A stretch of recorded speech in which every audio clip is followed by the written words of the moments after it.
Seja muito bem-vindo a mais uma entrevista aqui no canal O Reino em 360 Graus. Se você é novo por aqui, eu vou deixar um cardzinho aqui que vai direcionar você para o nosso vídeo de apresentação. É de suma importância que você o assista, porque lá nós vamos explicar o propósito e a intenção do nosso canal.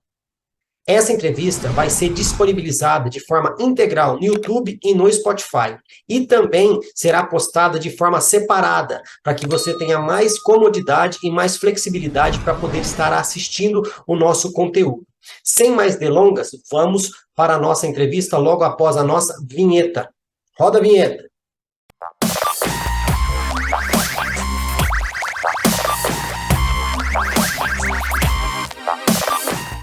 Estou hoje aqui com Lohan Gonçalves, pastor, teólogo, mais uns mistérios que tem na bio ali, daqui a pouco ele vai explicar.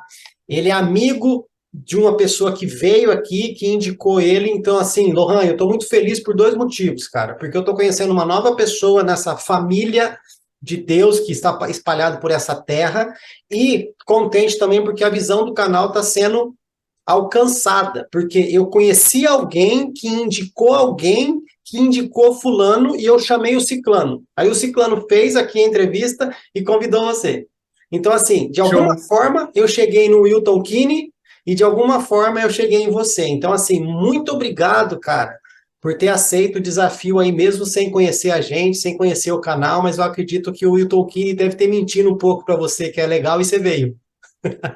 O Will falou muito bem da entrevista, falou muito bem de vocês e já quero deixar aqui meu agradecimento pelo convite, né, a oportunidade de estar participando disso e espero poder cooperar em alguma coisa aqui com o seu público, né, com você, deixar aqui as minhas opiniões. Ah, só de você ter vindo, você já está colaborando, tá? Então, fique tranquilo quanto a isso.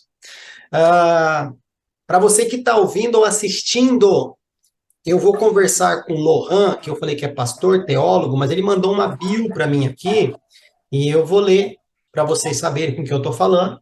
Lohan Gonçalves da Silva, 32 anos de idade, pastor desde os 25 anos, teólogo, Perfeito. pós-graduado em terapia cognitivo-comportamental e terapeuta integrativo. E é nessa hora que eu disse, pastor, teólogo e mais uns mistériozinhos aí. Ele colocou ali na bio, e tipo assim, mas pode me chamar de Lohan só, cara, só que eu sou um cara curioso. Então, antes da gente começar a entrevista, antes de eu dar os outros recados, eu falei sua bio, mas você vai ter que falar um pouquinho dessa graduação sua aí, cara. Então, Fabrício, eu cursei teologia, né, pela Assembleia de Deus, pelo CETAD, e também convalidei pela a convalidação em teologia, me formei em teólogo. E com isso eu cursei a pós-graduação em terapia cognitivo-comportamental. E também fiz um curso de inteligência emocional. Então, com isso, eu me tornei terapeuta integrativo. O que é um terapeuta integrativo? É isso que eu quero terapeuta saber. que trata. Então, é um terapeuta que, embora eu não tenha a faculdade de psicologia, eu tenho a pós-graduação em terapia cognitivo-comportamental, né? E tenho esse curso de inteligência emocional, e eu trato as pessoas na sua forma integral, né? Não só corpo, alma e espírito. A gente trata de uma forma geral, mais completa o ser humano, né? Então a gente ajuda as pessoas que têm problema de ansiedade, depressão, síndrome do pânico, pessoas que estão passando por momentos religiosos complicados, com perguntas, questionamentos. Então é meio que tudo junto ali, trabalhando o ser humano da sua forma mais integral possível. Então hoje, eu além de ser pastor, eu também atendo como terapeuta, né? Eu tenho meus pacientes e tenho ajudado pessoas a superar o problema da depressão, da ansiedade, síndrome do pânico, relacionamento, né? Eu também me especializei nessa questão familiar, divórcio, casamento. Sou cerimonialista também, faço celebrante de casamento, enfim. Você já está no ofício do pastor, né? Sim. E é isso. Eu sou pastor desde os 25 anos de idade, me formei em 2000 e... Rapaz, tem tanto tempo que eu me formei. 2016 eu me formei em teologia. Aí logo depois eu comecei a fazer cursos, né, de especialização, me especializei em terapia, inteligência emocional e fiz a pós-graduação em terapia cognitivo-comportamental, pelo Instituto Descomplica. Uau. Cara, e você falando isso, volta a um questionamento que eu sempre tive, e até converso, porque veio um amigo meu aqui que é pastor, é psicanalista, tem uma outra pessoa também que é terapeuta, participou aqui, é que infelizmente lá atrás, em algum tempo, tiraram isso da igreja, achando que isso não tinha nada a ver com o lado espiritual da vida da pessoa, né? Verdade. Mas aí, ao mesmo tempo, começou um monte de culto de cura interior, um monte de coisa, né? Parece que tirou uma coisa para criar uma doutrina, um culto, mas, cara, eu acho tão importante o cuidado, como você falou, tanto do corpo como da alma, como do espírito, e parece que a gente, como crente, parece que não quer saber. Falou inteligência emocional, fala, não quero saber disso porque não está na Bíblia, sabe? Cara, isso é totalmente importante. Como que você pode prestar um culto racional a Deus, Lohan? Se você não Verdade. estiver bem, amigão, por que Deus pede um culto racional? Porque ele quer que a pessoa esteja bem, meu amigo. Isso aí é algo interessante, porque como me tornei pastor muito cedo, né? Eu tinha alguns questionamentos, a minha vontade era dar aula em seminário, continuar dando aula, né? Ali, e o ofício de pastor, só que eu acabei caindo numa depressão muito profunda, né? E fiquei meio receoso de pedir ajuda também, porque eu achava que era questão de fé, era questão ali, enfim.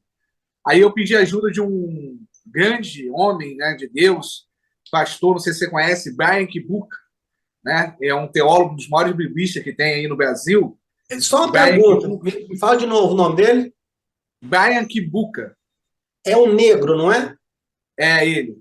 Só porque eu estou falando isso? Porque um amigo meu aqui, meu xará, veio aqui, Fabrício Antunes, tá, para voltar para fazer a temática com a gente, e ele falou para mim que ia mandar o contato desse cara para esse cara vir fazer entrevista comigo. Ele não mandou. Ah, merece muito, cara. E Esse se cara e se é teu amigo, aí ó o mistério. é, muito amigo, né? E eu procurei ele é muito especialista na leitura, né? Amém. Na interpretação do original. E eu tirei algumas dúvidas com ele, mas ali ele me indicou um pastor que tratou dele, e eu fui atrás desse pastor, e ali eu fui me tratando, né? Fui melhorando, e resolvi ali, fiz um acordo com Deus ali, que eu iria estudar nessa área para poder ajudar o máximo de pessoas possível. Sim. E ali começou a minha história na terapia. Eu acredito que não foi à toa, né? Você entendeu que você foi curado através desse tipo de ensino e o que você está fazendo é só replicar. O que esse pastor fez de forma inconsciente, ele só transformou você num sucessor, só isso. Você vai continuar também, né? Cara, mas a princípio eu entendi. Se você que está ouvindo ou assistindo tiver alguma dúvida, depois você pode até colocar nos comentários lá. Vai ter o perfil do Lohan, você pode procurar ele, beleza? Mais alguma coisa que você queira falar? Ou a gente já pode espremer essa azeitona, ver se vai sair azeite daí ou não? Pode ir, vamos embora. E eu falei espremer azeitona, gente, é pelo fato de que o azeite sai da azeitona, tá? Não estou fazendo nenhum tipo de associação aqui com o Lohan, pelo amor de Deus, hein? Pô, chamou o cara de azeitona, como assim? Você tá louco? De outra coisa, Lohan, antes de começar, eu preciso deixar muito bem claro para você se sentir à vontade aqui, ok? Eu quero ouvir as suas opiniões, então você vai falar aquilo que está no teu coração, aquilo que você crê, aquilo que você estuda, aquilo que você professa. E você que está ouvindo ou assistindo, entenda, o Lohan não veio aqui para ser medido como maior, menor, pior ou melhor, tá? Caso você discorde de algo que ele falou, você pode ir lá e fazer comentários saudáveis a respeito? Sim, mas discussões necessárias não tem necessidade. E o melhor, se você quiser, me procura lá e fala, Fabrício, o Lohan falou algo, eu penso diferente, posso participar? Pode e deve, que essa é a intenção do canal, beleza? Agora, uma dica para você que vai chegar aqui por causa da indicação do Lohan, porque ele compartilhou, porque você segue ele, quer saber o que ele veio falar aqui, você chegou e não conhece a entrevista, não conhece como funciona o canal, vou dar uma dica para você. O Lohan recebeu um material de forma antecipada, ele já leu, já estudou, já refletiu, porém, algumas perguntas vão ter referências bíblicas, tá? E para não ficar enchendo muito tempo aqui, tomando muito tempo da entrevista, a gente não vai parar para ler o versículo, não vai colocar o versículo na tela, não vai colocar a voz do Cid Moreira falando o versículo, não. Só que você tem aí a tecnologia a seu favor, tanto no Spotify quanto no YouTube. Apareceu alguma referência, você não sabe qual que é? Pausa. E talvez você vai fazer o quê? Vai lá pegar aquela Bíblia que está empoeirada lá na estante, que faz tempo que você não lê, né, pastor? Faz tempo que você não lê. Vai lá, dá uma folhada, pô, o cara tá falando sobre isso aqui. Volta, dá um play, continua em bênção pura. Beleza? Recados dados. Se você não tiver mais nenhum questionamento, a gente vai para as perguntas. Podemos? Tranquilo. Então, beleza. Vamos lá, então. Primeira pergunta. Quais impactos as divergências teológicas têm gerado no reino de Deus no mundo em nossos dias? E qual é o papel da teologia na vida da Igreja de Cristo? Fabrício, falando sobre esse tema, é um tema que a gente tem que falar com bastante cuidado.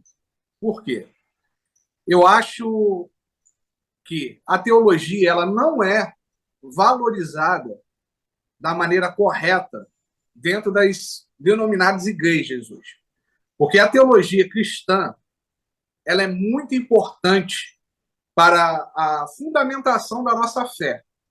Se nós tivéssemos um estudo teológico mais aprofundado, teríamos menos problema na nossa caminhada. Então, eu sempre fui a favor.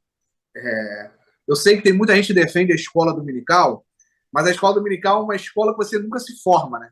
Porque você sempre volta nos mesmos assuntos e é uma escola que acaba sendo muito rasa, a meu ponto de vista. A escola dominical, claro que a gente não está falando aqui da classe das crianças, a gente está falando aqui no modo geral, né? A escola dominical ela vai trazendo aquele miojinho ali e as pessoas entenderam. Eu falo miojinho, que eu falo aquele pedacinho ali, né, pronto do ensinamento.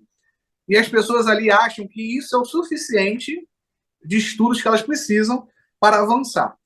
Eu venho de uma raiz assembleiana, aonde na Assembleia de Deus, que eu era, não sei como é que está hoje, estou muito tempo fora desse sistema religioso, a Assembleia de Deus ela não obrigava a ser teólogo, ela não obrigava, exigia isso. Então você era levado a pastor, presbítero ou qualquer outra coisa, independente de saber alguma coisa de teologia ou não. Se você fosse uma pessoa batizada no Espírito Santo, falasse em línguas e fosse de tempo de carreira, você era levado. Só que essas pessoas são pessoas responsáveis pelo ensino, né, dentro da igreja. E com isso, os ensinos errados ou equivocados de pessoas que não estudaram, não aprenderam, vão se multiplicando ao passar do tempo. Então, eu acho que a boa teologia é de muita importância para a igreja. E eu acho também que a má teologia, o que é a má teologia? São pessoas que não têm capacidades teológicas implementando teologias americanizadas, teologias exportadas, importadas, naquela crença, achismo, filosofia, ou replicando DVD de pregador, essas coisas do tipo, são implementadas num lugar onde as pessoas não têm um mínimo de pensamento crítico. Então, no meu modo de vista, eu acho que tem esses dois pontos. A teologia ela é muito importante para trazer uma peneira, né, uma questão mais saudável do ensino, mas também tem que tomar muito cuidado porque as pessoas elas querem as coisas prontas. Então, a réplica, o passar adiante aquilo que você não estudou, tem sido muito normal nos dias de hoje. Teologia é algo que você... o Wilton mesmo que me indicou, o Wilton trabalha teologia o dia inteiro, o Wilton faz materiais o dia todo. O pastor Brian, que eu indiquei aqui para você, o Brian estuda, lê bastante. Eu estudo um pouco, então eu estou todo dia tendo contato com aquilo dali. E, às vezes, a gente se equivoca, aprende algo, né, de uma outra forma, a gente volta atrás e tal. Então, eu acho que o primeiro ponto positivo da teologia na igreja é essa peneira. E o ponto negativo é que essa divergência teológica ela não ocorre no âmbito do ensino geral. Por exemplo, quando eu vou para um debate, eu posso discordar do Wilton, eu posso discordar do Fabrício, eu posso discordar do Brian, mas dentro de um fundamento, dentro de uma tese teológica. E não é isso que a gente tem visto nas igrejas. A gente tem visto o quê? Réplicas americanizadas e exportadas, né, de pessoas que falam, né, achismo, enfim, supõem coisas e vão passando isso adiante. Então, ao mesmo tempo que a teologia tem esse valor, essas teologias inseridas na igreja têm causado esse grande transtorno, né, no meio do nosso povo, no meio do nosso avanço cristão.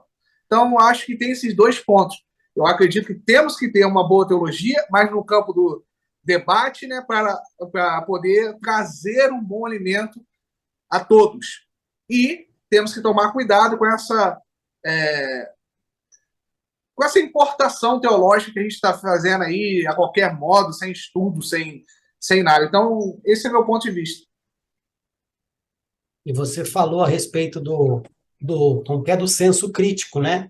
Mas você percebeu que a gente foi doutrinado a não criticar, a não Sim, perguntar, a não discordar? Por quê? exato. Porque quem lê Bíblia, posso até estar falando besteira, porque as pessoas usavam esse texto apenas para cultos de libertação. Quando se conhecereis a verdade vos libertará. Tá, mas não é libertará você do demônio. Vai te libertar de tudo. Vai te libertar da dominação, da manipulação, do engano, das falsas doutrinas. Então, se você lê Bíblia, estudar e tudo mais, porque para mim, Lohan, todos nós somos teólogos. Alguns se aprofundam mais, né? Então, eu vejo que esse senso crítico hoje na igreja está muito difícil, porque você serve na igreja, você é algo que a igreja quer consumir, enquanto você está falando sim, sim, sim, sim, sim. Vai lá e fala, não, não concordo. É Fulano, verdade. você pregou um negócio ali, mas não é isso que a igreja está vivendo. Acabou, você coloca um alvo nas suas costas e você vira um endemoniado. Entendeu? Você vira. Eu costumo dizer o seguinte, por exemplo, uma das coisas que a igreja reclamou algumas vezes, até mesmo na questão do G12, por exemplo, né? Que tinha uma cartilha para que as células seguissem aquela cartilha.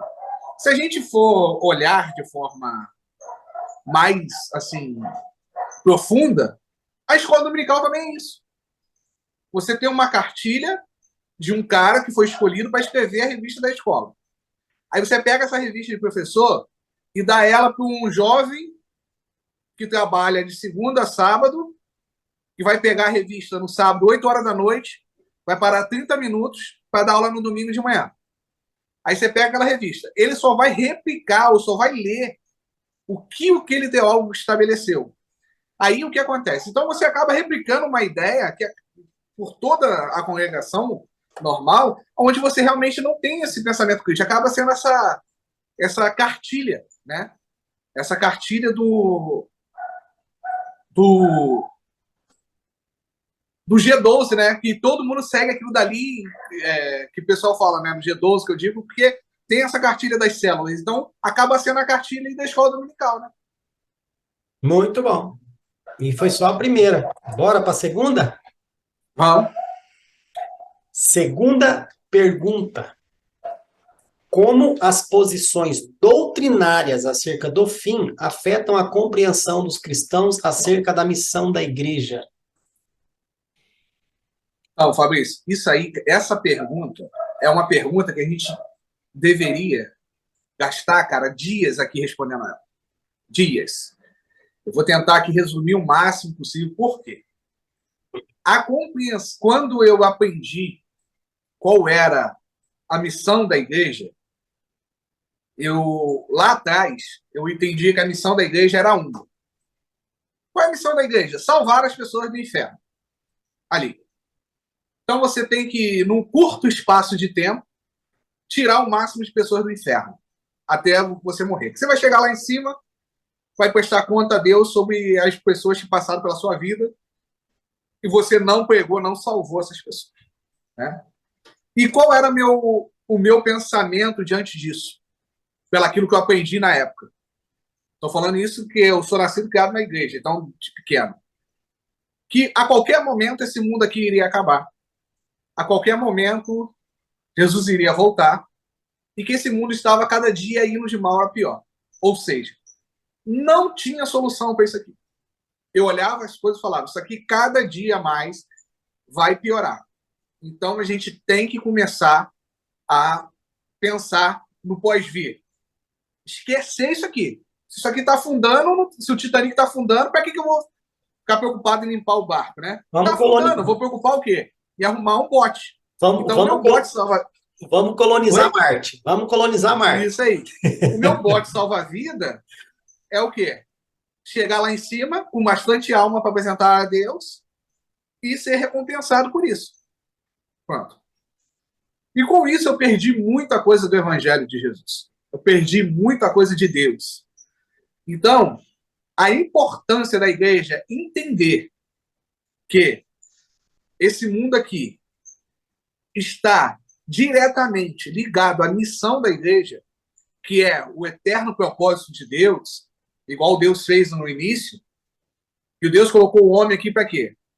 Para cuidar, né? Para dominar sobre os animais, para alimentar, cuidar da terra, fazer tudo isso. Quando eu comecei a mergulhar e entender isso, e comecei a estudar e ver que o mundo não estava piorando, mas sim melhorando, né? É algo até que a gente fala com certa cautela, porque as pessoas falam assim, nossa, mas como é que você fala que o mundo está melhorando? É só você olhar a televisão e tal. A diferença é que nós hoje temos a globalização, a internet, a informação.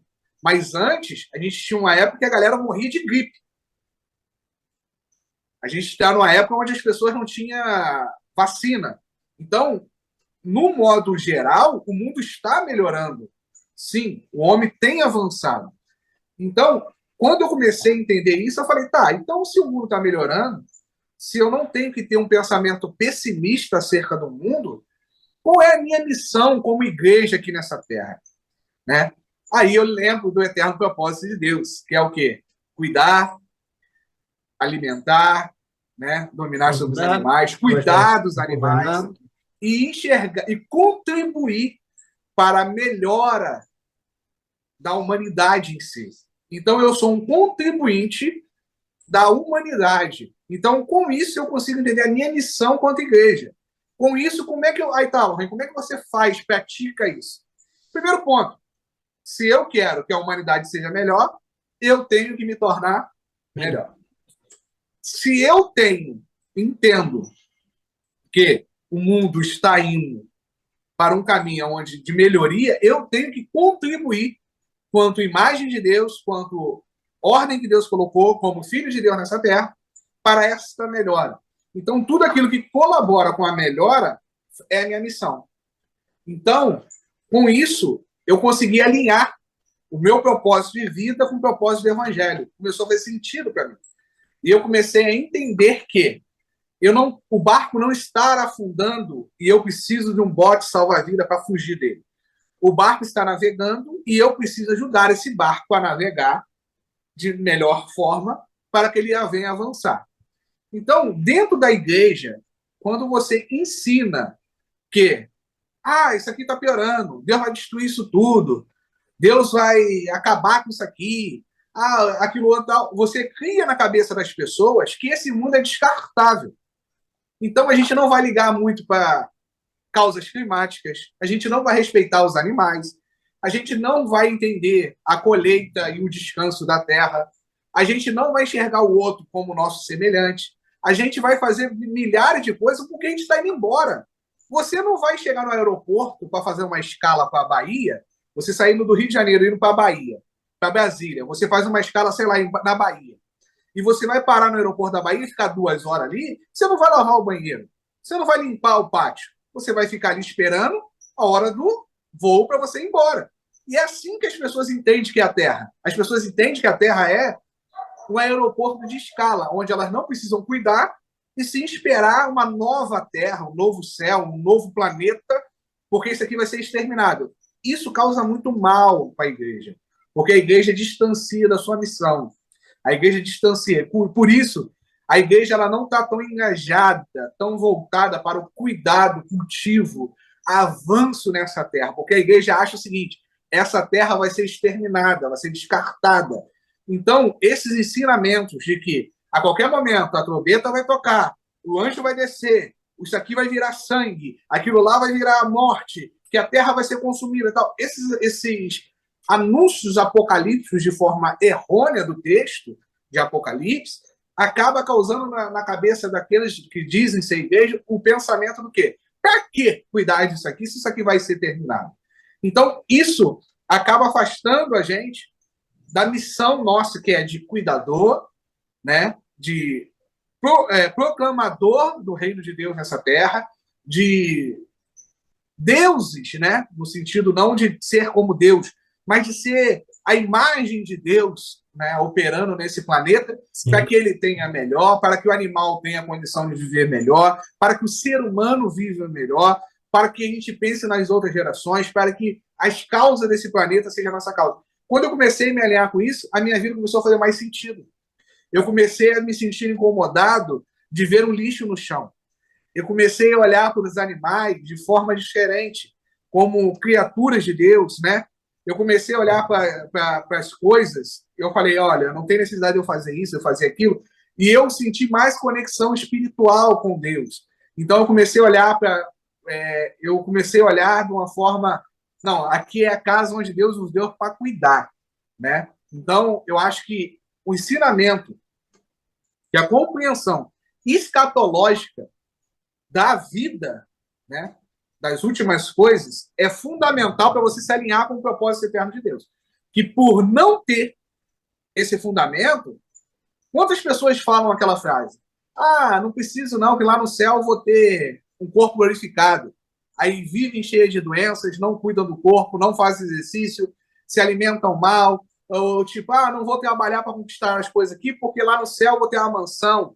Claro, a Bíblia deixa bem claro que você tem que pensar lá em cima, não aqui embaixo. Mas por não cuidar daquilo que Deus te deu aqui, é algo que vai ser cobrado a nós, né? Então, se você não cuida do seu corpo, se você não cuida da sua casa, como a palavra de Deus diz, se você não cuida do planeta que você vive, quanto mais das coisas de Deus.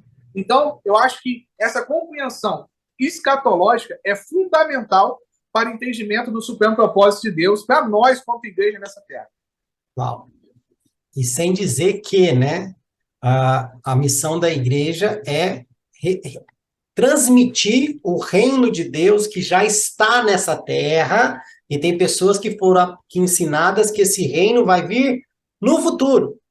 Exato. A igreja está perdendo a oportunidade de participar das belezas desse reino, né, dos benefícios desse reino, de ser um referencial na terra, e esquecendo que essa terra é nossa. Esse é o reino dos homens. A terra é o reino dos homens. E como você falou, o homem não está cuidando. O vestibular, os caras estão errando. Eu costumo brincar, Lohan, que Jesus vai ficar 1000 anos na terra de forma literal, só para falar, galera, agora vocês vão entender o que é cuidar da terra. Vocês ficaram aí, 6.000 anos e não entenderam. Agora, Fabrício e Lohan, tá vendo todo esse lixo que ficou na terra? É os 6 que vão cuidar. Vocês vão acabar com isso em 1000 anos, se vira. Eu tô dando poder para vocês, tô dando sabedoria, tô dando legalidade, tô dando autoridade. Vocês vão cuidar disso daí. E você, fulano e ciclano, vocês vão despoluir tal rio. Fulano e ciclano, vocês vão reflorestar tal lugar. Fulano e ciclano, vocês vão reconstruir tal coisa. Vocês aprender a dar valor. Porque eu dei o jardim lá pro nosso amigo não deu valor. Agora vocês vão dar valor. Óbvio, utopia. Mas, tipo assim, cara, o que a gente está fazendo aqui? Você falou. A hora que você falou sobre o descanso da terra, amigão, tem gente que nem sabe que nós estamos no ano Shemitah. Tem gente da igreja que nem sabe que no calendário bíblico, que não é judaico, é bíblico, nós estamos no ano Shemitah, o ano de descanso da terra. Pergunta para 10 pessoas da igreja, se um responder para você, você ainda está na benção. Né? Aí volta para aquilo que você falou, a teologia. Eu vejo pessoas gastando, isso é uma crítica, tá?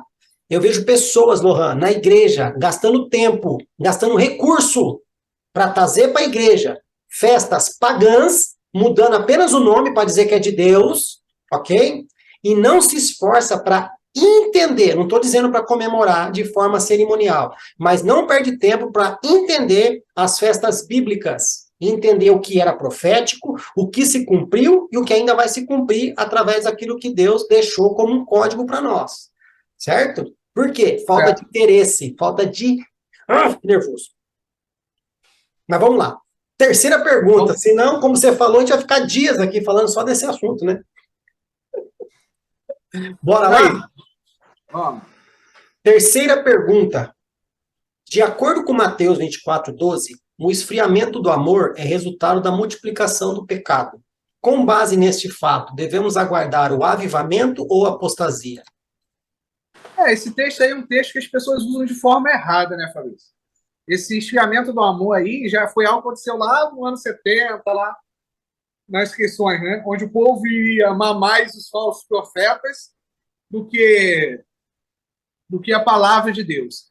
Agora, trazendo isso para nós hoje, a gente tem que entender que eu vejo muito pessoal falando de avivamento. Só que o que é avivamento para essas pessoas? O que era avivamento? Avivamento é o que aconteceu na Rua Azusa? Também. Na Rua Azusa aconteceu algo tremendo, que foi um avivamento vindo da parte de Deus.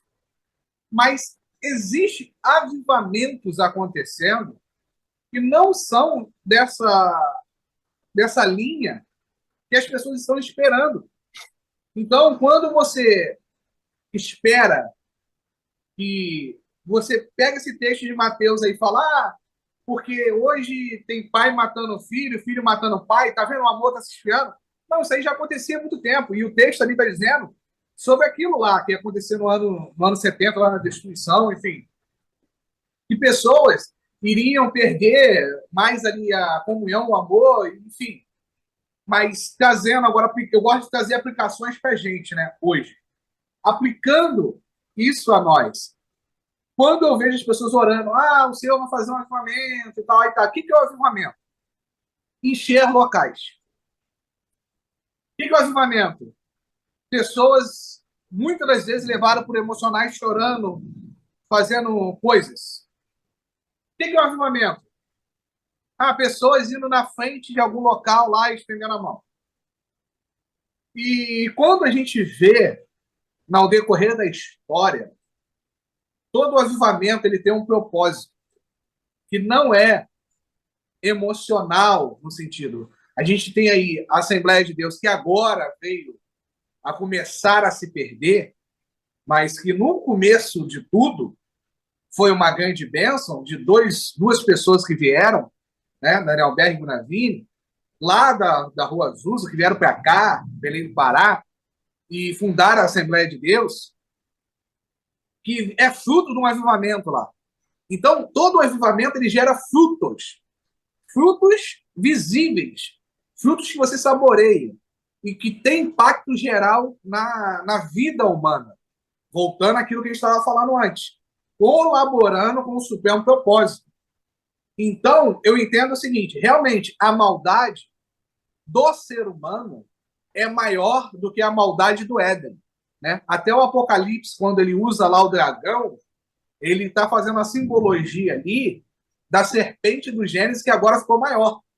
Então, o dragão ali era uma serpente. Então, o que é o dragão para eles? É uma serpente maior que cospe fogo. Então, o que ele está dizendo? Que naquele tempo, os homens estavam vivendo uma maldade muito maior do que aquela serpente que enganou o homem no jardim. Então, o mal, né, tinha crescido, tinha ganhado uma forma maior e de mais poder. Por quê? Porque eles estavam agora sob o Império Romano, sofrendo. Então a serpente estava ali cuspindo fogo, o dragão estava ali cuspindo fogo. A serpente do Éden agora está maior. A maldade agora está maior. Ou seja, estamos sofrendo mais. Né?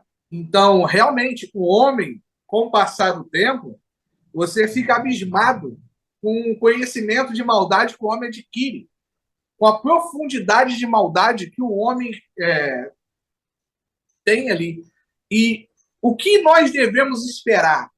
Um avivamento? Um avivamento barulhento, um avivamento de locais cheios, de emocional? Não acredito. Acredito que o avivamento de Deus para esse tempo são os filhos voltados para a obra e missão de seu primeiro filho, que é o quê? É uma galera que começa a pensar, a se comportar pelo incômodo do Espírito Santo de uma maneira mais crítica, mais cuidadosa, uma galera que entende que estar cheio do Espírito é ser um bom funcionário, estar cheio do Espírito é cuidar das coisas de Deus, estar cheio do Espírito é cuidar dessa terra, é cuidar dos seres vivos, das pessoas, né? E ser cheio de Deus, estar cheio do Espírito, é caminhar por propósitos de Deus. Então, eu acredito que nós devamos, né? E que Deus está movimentando em algumas partes, não de forma conhecida, né? Não de forma midiática, assim dizendo, mas Deus está movimentando em pequenos locais uma galera que já está falando assim, pô, peraí, o que Jesus faria? Será que como é que Jesus cuidaria, né? Eu sou de uma época, Fabrício, que você não podia fazer uma academia na igreja, você não podia jogar uma bola. Ah, Lohan, o que significa isso com avivamento? Eu conheci pessoas que morreram por falta de saúde. Não foi o diabo que levou a vida delas. Não foi nada. Onde essas pessoas praticavam esporte, malhavam, faziam as coisas, e quando se converteram, tiveram que parar com tudo isso e começaram a ter alegria somente na comida, no refrigerante, na coxinha, naqueles negócios, né? E perderam sua vida ali com doenças e tal, porque achavam que era pecado. E hoje eu já estou vendo uma galera que está mais consciente do seguinte, que ser cheio do Espírito Santo de Deus, estar vivendo um avivamento, é cuidar das coisas de Deus, como Jesus cuidou, né? Então, se alimentando da melhor maneira, cuidando da vida de melhor maneira. Então, eu acredito que nesse tempo, a gente vai viver um avivamento desse despertar. Esse despertar. Não esse avivamento midiático, de barulho, de emocionalismo, de televisão. Não. Um avivamento que a gente vai colher frutos. Onde a gente vai ver futuramente, igual, eu falei para você aqui de Daniel Berg Bonavini, 100 e poucos anos atrás. Imagina você daqui a 100 anos estar falando de um avivamento que aconteceu aqui na cidade do Rio de Janeiro. Então, avivamentos que vão dar frutos verdadeiros, não emoções momentâneas que não mudam a vida de ninguém. Avivamento que vai fazer o jovem ser melhor profissional. Avivamento que vai despertar as pessoas que fazer a obra de Deus não é só cantar, pregar ou ser missionário. Fazer a obra de Deus é desempenhar tudo aquilo que você faz da melhor maneira possível. Então, eu acredito que esse avivamento vai chegar. E a gente vai conseguir avançar e com isso, a gente vai conseguir amar o próximo como a si mesmo e amar a Deus acima de todas as coisas. Então, essa questão do amor se esfriar parte muito por esse distanciamento do chamado, né, de Deus, do propósito de Deus. Amém. Eu costumo dizer que avivamento é quando a gente voltar para a origem, né?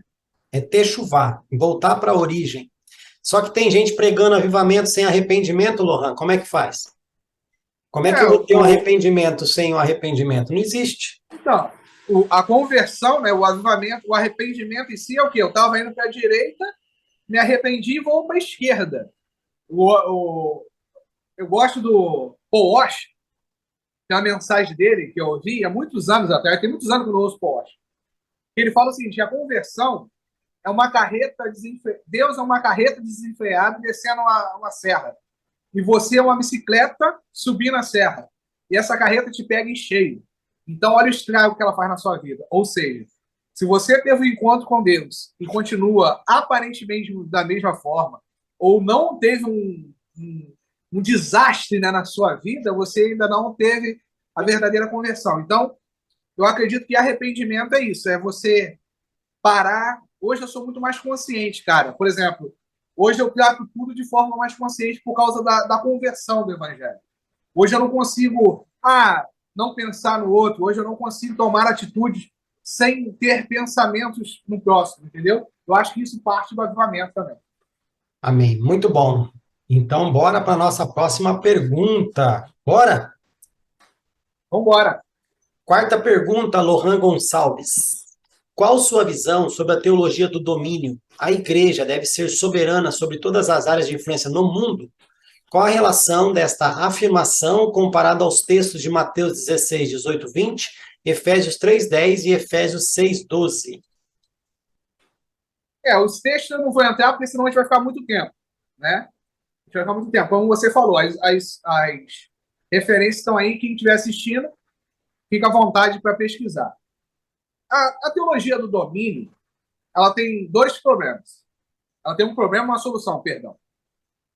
O que as pessoas entendem como teologia do domínio? Bancada evangélica na Câmara. As pessoas entendem isso. A igreja tem que estar em todo lugar, então a gente tem que eleger. Eu sou numa época onde as pessoas vieram com aquele papo assim: temos que votar nos nossos para eles nos representar lá na Câmara, senão a gente vai fechar nossas igrejas, vai fechar tudo. Ah, tá, mas a igreja é política. Aí a pessoa fala assim: não, mas a igreja tem que dominar sobre tudo, né? Então a política também tem que ter a gente. Então a igreja, né, aquilo que é denominado igreja em si, entendeu que política do domínio é por essa imposição. Uma coisa que eu vou falar aqui e causa muita polêmica. As pessoas não sabem, ou a igreja brasileira ela não entendeu, que o Brasil é um país laico. Que nós não devemos empurrar o nosso Deus goela abaixo de ninguém. Você tem o direito, por ser cidadão brasileiro, de crer em quem você quiser. Queira eu ou não. Então, a igreja entende que se eu não concordo com o movimento LGBTQIA+, não deve existir a passeata deles, mas deve existir a passeata para Jesus. Isso é um pensamento de domínio maligno. Quando eu acho que a terra que eu piso, as pessoas têm que se curvar para mim por imposição, eu não entendi o evangelho de Cristo. Eu não entendi. Algumas pessoas que caminhavam com Jesus na época acharam que Jesus iria fazer desse jeito. Que Jesus ia pegar uma espada, ia desempunhar essa espada e ia fazer os romanos se dobrarem a eles. Jesus falou: não vim fazer isto.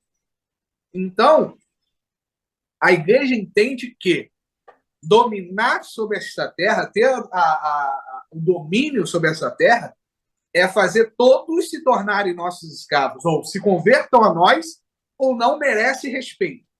E isso é algo que eu sou totalmente contra por causa do evangelho.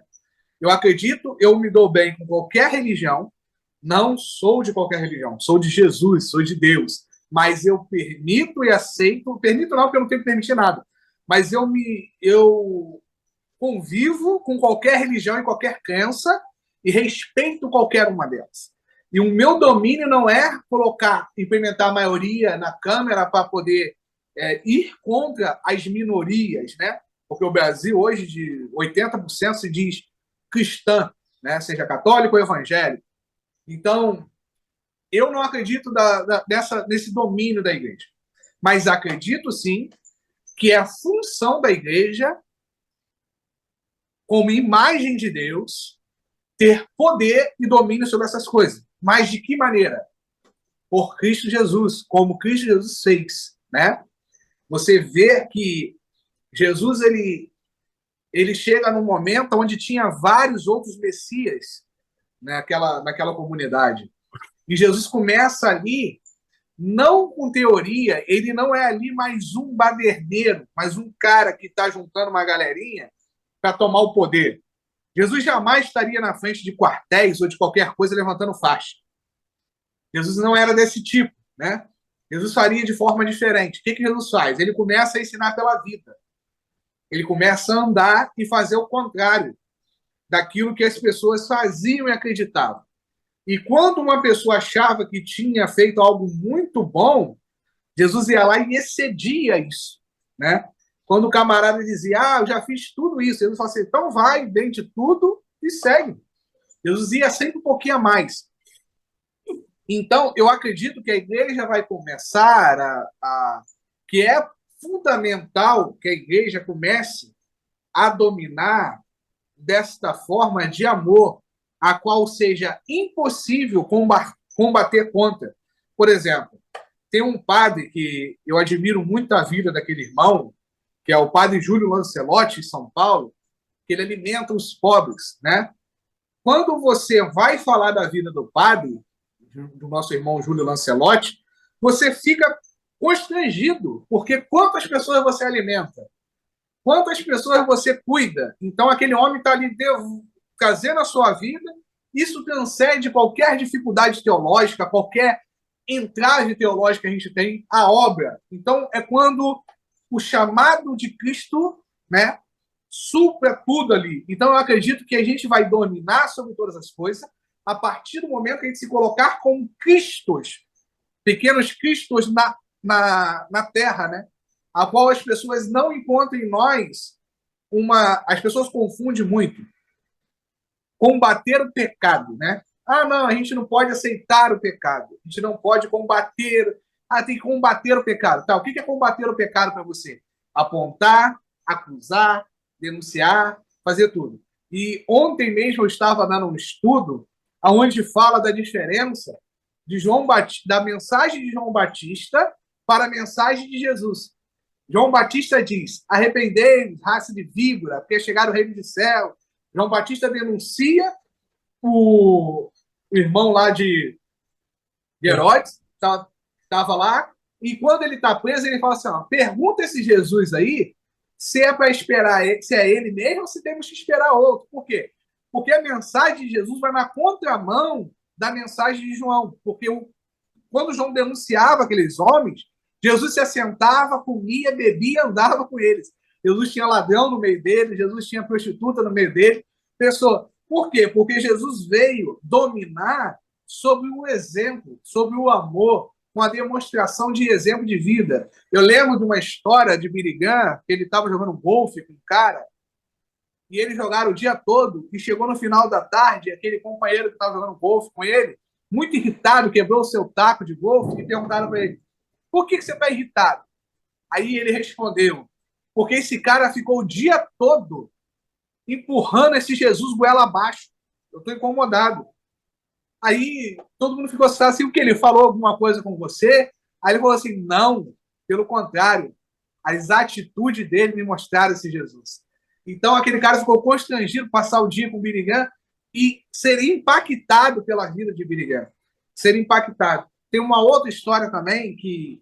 E tudo isso está dentro do domínio que eu acredito. Tem uma outra história de dois presos que duas pessoas foram presas na China comunista, e lá tinha um irmão e tinha um outro rapaz, e a cadeia ali, né, para maltratar os seus presos, eles botavam apenas um prato de comida para os dois. E os dois tinham que brigar por aquele prato de comida. E esse irmão, aí quando chegou lá, chegou o prato de comida, o outro rapaz foi brigar, o irmão falou assim: não, pode comer. Está na sua vez, pode comer. E toda vez que chegava um só, ele dava para esse outro rapaz. Aí perguntaram a ele assim: mas por que... Aí esse rapaz perguntou a ele: mas por que você sempre abre mão da sua comida pela minha? Aí ele fala: não, porque o Jesus que eu acredito, ele fez isso. Ele abriu mão da sua vida, tal, e contou aquilo dali, né? E este rapaz, um dia, perguntaram a ele se ele queria aceitar a Jesus, né? E ele falou: se esse Jesus for igual a este rapaz que ficou preso comigo, eu quero. Então, eu acho que o domínio correto da igreja é ser como Cristo em todas as áreas. Como eu falei, imagina se todos os nossos policiais fossem pequenos cristos, né? Quantas coisas a gente teria resolvido no nosso Brasil se todas as pessoas, todos os funcionários, todas as pessoas fossem. Então, o domínio da igreja se dá a partir do momento que a igreja cria pessoas, gera pessoas com índole e caráter de Cristo, e não pela imposição de poder, força, maioria, como a gente tem visto aí. Não por apontar, denunciar, querer matar, extinguir as minorias, mas sim sendo uma luz na escuridão para todos, né? Muito bom. Eu costumo dizer que a igreja deveria dominar o seu papel no reino, só isso. Ela não entendeu o seu papel no reino ainda. Ela deveria dominar a palavra de Deus, que não domina. Desculpa, não domina. Deveria dominar oração, não domina. Intercessão, não domina. Jejum, não domina. Atos de justiça, não domina.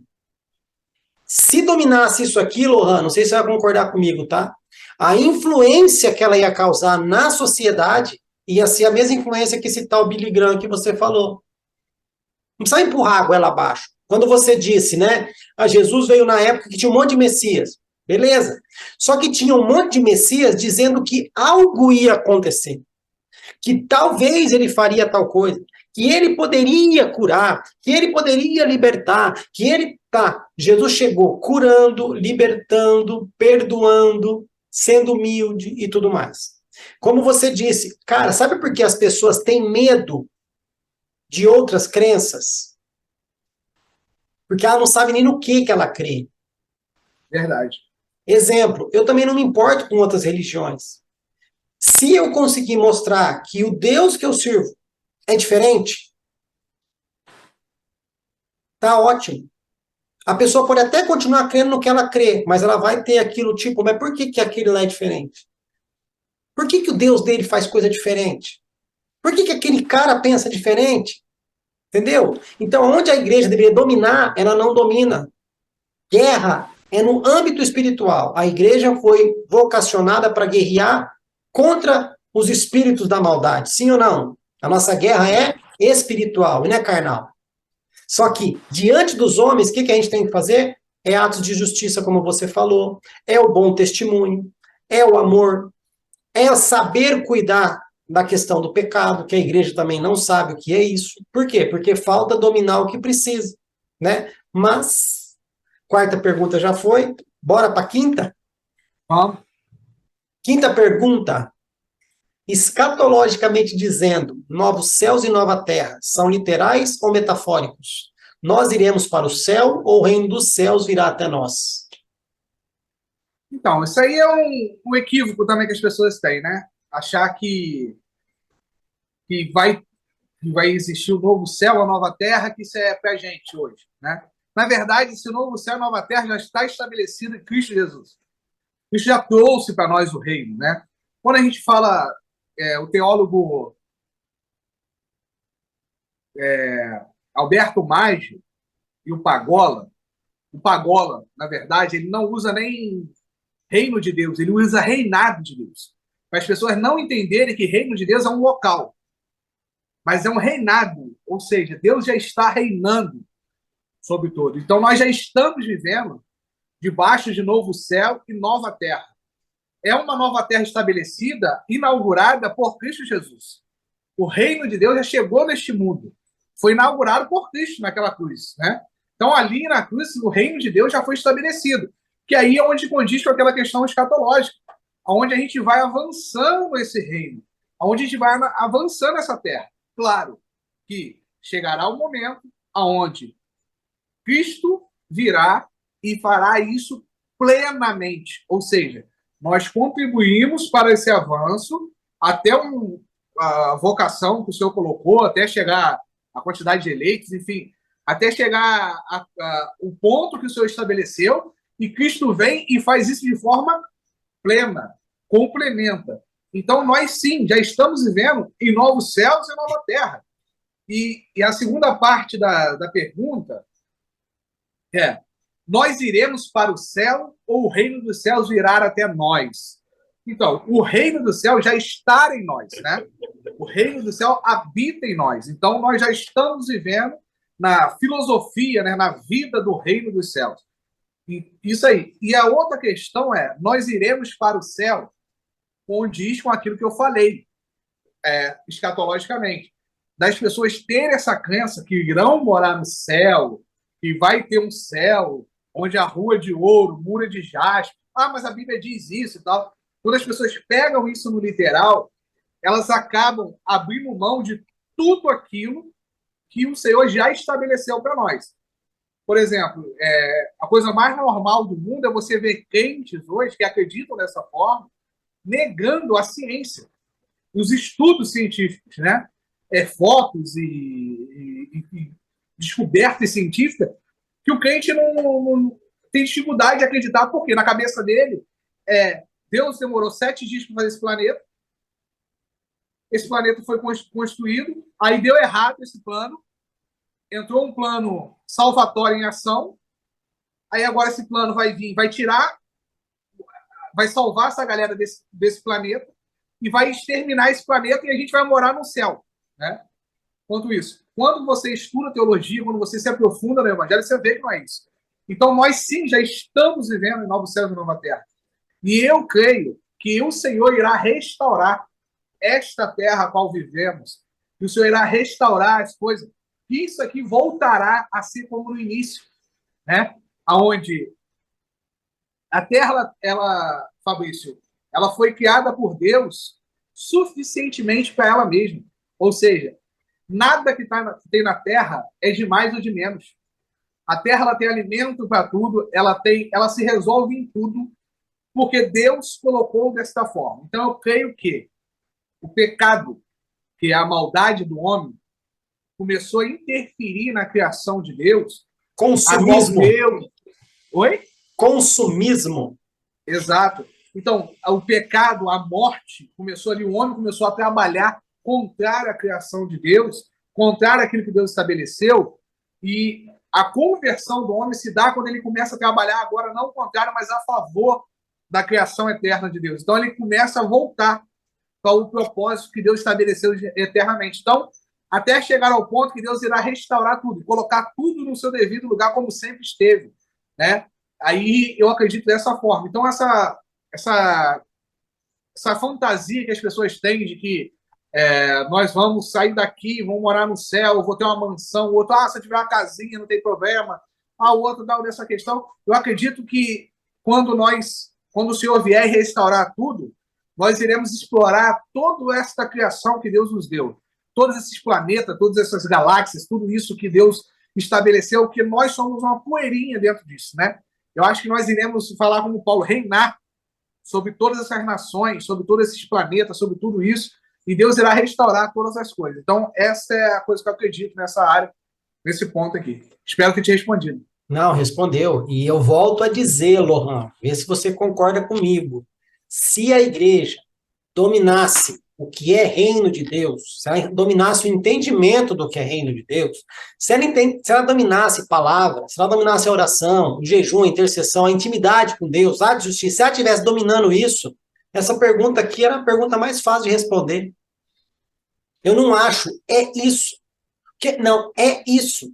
Porque é isso. Porque e acabou. Eu entendo, eu conheço, eu tive experiência, eu entendo do reino, eu faço parte desse reino, eu trabalho nesse reino. Mas foi dito que esse reino é algo que a gente vai entrar lá no futuro, né? Só que Jesus falou que para entrar nesse reino só bastava 2 coisas, nascer da água e do espírito, né, meu querido? Exato. Então, será que todo mundo nasceu desses 2? Verdade. Será que todo mundo entrou nesse reino ou está do lado de fora vendo como esse reino funciona, só pela fechadura? Não sei. Não sei. Beleza? Bora lá. Beleza. 6ª pergunta. Cara, eu costumo dizer para todo mundo que essa pergunta, talvez ela poderia ser a primeira, mas da maneira que Deus colocou no coração aqui da galera da staff no início lá, da ajuda que eu recebi para essas perguntas, acabou ficando aqui em 6º, mas eu acredito que o maior motivo da gente estar discutindo tudo isso daqui seja por causa dessa questão, e vamos ver se o senhorito concorda. Vamos lá. 6ª pergunta. Com base em Gênesis 6:3, 1 Tessalonicenses 5:19, 1 Timóteo 4:1, qual o impacto de não crer na ação do Espírito Santo nos últimos dias? Quando você fala de ação do Espírito Santo, você está se referindo ao que exatamente? A ação do Espírito Santo. Por quê? Porque as pessoas colocaram a ação do Espírito Santo dentro de uma caixinha que nem de fósforo é. Dentro da cabeça de um alfinete. Falando que a ação do Espírito Santo é falar em línguas, é rodar, isso, aquilo, outro. A ação do Espírito Santo, eu estou falando o trabalhar dele na igreja, como foi lá no início. Com tudo que ele tem. Eu costumo brincar aqui, Lohan, que os dons espirituais são centavos da riqueza de Salomão comparado àquilo que o Espírito Santo tem para a igreja. E a igreja não percebeu. Então, quando eu falo não crer na ação do Espírito Santo, eu não estou falando de dons. Eu estou falando da vocação, do ministério e do trabalho dele para com a igreja. É para deixar a purga atrás da orelha mesmo. Não, eu já imaginei que fosse isso. Eu, quando comecei no ano de 2012, a gente estava enfrentando um problema no local onde eu congregava, onde estava vindo as comunidades judaicas messiânicas. Messiânica. E começaram a negar a Trindade. E começaram a vir com pregações do Antigo Testamento, pregações muito bonitas, né? Muito judeu dominando aquilo dali. E começou a ensinar no meio da comunidade onde a gente congregava sobre a não existência da Trindade. E aquilo me despertou e eu fiz até a minha monografia de final de curso sobre isso, a Trindade. E eu fui um dos que combati essa doutrina no meio. E eu lembro que, na época, eu estava com um amigo, né, que começou a crer que não existia a Trindade. Logicamente, se não existe a Trindade, não existe o Espírito Santo, né? E eu e ele fomos assistir uma palestra de um irmão Romeu Bornelli, é um irmão muito abençoado lá de Minas. E a gente foi assistir a palestra e eu estava com aquele encucado na minha mente. E acabando a palestra, eu cheguei até ele, parei e falei, irmão Romeu, prazer te conhecer, mensagem maravilhosa. Ele, oi, prazer e tal. Eu falei, tá aqui o meu amigo. Eu gostaria de fazer uma pergunta. Ele não acredita na Trindade. O que o senhor acha que eu tenho que dizer? Ele olhou para mim e falou assim, ele não é irmão. Não tem nem que congregar. Virou as costas e saiu. Eu fiquei impactado com aquilo. Eu falei, cara, mas por quê? Eu achei ele meio arrogante na época. Falei, caramba, tal. Aí eu fui estudar o impacto que tinha de crer ou não crer na Trindade. E quando eu fui estudar, eu descobri que aqueles que não creem na Trindade realmente não seguem o mesmo Deus que nós. E que é fundamental crer na Trindade para se dizer filho de Deus e seguidores de Cristo Jesus. Com isto, eu aprendi qual é o chamamento, né, o papel do Espírito Santo na igreja. Que para mim, até outrora, era o quê? Era Deus numa cadeira grande, Jesus do lado direito, na cadeira média, o Espírito Santo na cadeira menor, mais fraquinho. A terceira pessoa, né? Isso, a terceira pessoa da Trindade. A qual o papel do Espírito Santo era exatamente esse aí que você falou. Falar em línguas, dons. Eu achava isso. E quando eu comecei a descobrir qual era a função, o chamado, né, o trabalhar do Espírito Santo, eu fui me maravilhando. Por quê? Qual é o único chamado do Espírito Santo nessa terra? Você falou que os dons são uma migalha, né? Centavos. Isso aí, centavo. Qual foi o homem, claro, tirando Jesus, mais cheio do Espírito Santo que pisou nessa terra, segundo a Bíblia? A Bíblia fala que foi João Batista. João Batista foi cheio do Espírito desde o ventre. Então você vai olhar para a vida de João Batista, o que João Batista fez quando ele estava cheio do Espírito Santo? Fez o que ele tinha que fazer. Ele anunciou a vinda do Filho de Deus. Amém. Então aí está, Fabrício, o papel do Espírito Santo. Todas as vezes que você vê o Espírito Santo operando, ele está operando para convergir em Cristo todas as coisas. Então, se você chegar num culto, numa reunião, aonde se fala muito do Espírito, se ora muito pelo Espírito, pede muito descida do Espírito, tal, provavelmente o Espírito Santo não está operando ali. Porque aonde o Espírito Santo está operando, ele não é ênfase. A ênfase está no Filho de Deus. Porque este é o papel do Espírito Santo. Este é o chamado do Espírito Santo. Esta é a obra do Espírito Santo. Então, como é que eu sei, Lohan, se uma pessoa cheia do Espírito Santo? O quanto do Filho de Deus ela reflete. Respondendo assim, não crer na obra do Espírito Santo, vou responder agora igual o Bornelli. Não devemos nem chamar de irmão. Porque não condiz com o Cristo que nós cremos. Porque é impossível se converter a Cristo se não for pela obra do Espírito. Se o Espírito Santo de Deus não convencer. Então, nesse assunto, é um assunto onde eu aprendi que não tem conversa. Se não é o Espírito, nós não teríamos nos dobrado a Cristo Jesus.